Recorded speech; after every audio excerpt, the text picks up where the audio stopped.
Nine bullets ক্লাবের উদ্যোগে রক্তদান শিবিরে মুখ্যমন্ত্রীর উপস্থিতি। সোমবার আগরতলা নাইন বুলেটস ক্লাবের উদ্যোগে এক রক্তদান শিবিরের আয়োজন করা হয়। এই শিবিরে উপস্থিত ছিলেন ত্রিপুরার মুখ্যমন্ত্রী প্রফেসর ডক্টর মানিক সাহা, যিনি এই মহতী উদ্যোগের প্রশংসা করেন।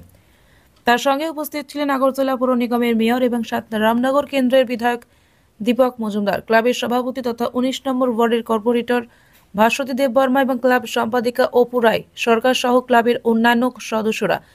এই শিবির আয়োজনে গুরুত্বপূর্ণ ভূমিকা পালন করেন। শিবিরে বক্তারা বলেন, রক্তদান মানব জীবনে অপরিসীম গুরুত্ব বহন করে এবং এটি জীবনের জন্য এক মহৎ উপহার।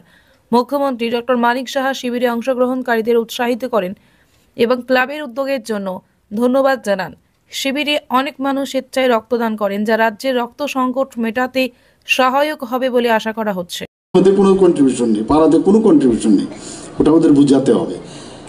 অথচ ক্লাবে যারা দিন রাত কাজ করে তারা কিন্তু এই সমাধান করছে, তো ওদেরকেও বুঝিয়ে, এবং এটা হয়েছে বলেই আমার বোনেরা মেয়েরা এখানে এই কারণেই একটা ক্লাবের মধ্যে মেয়েরা মহিলারা যখন মানে চলে আসে তো বোঝা যায় যে এই এরিয়ার কি অবস্থা, এই এরিয়া কত সুন্দর চলছে।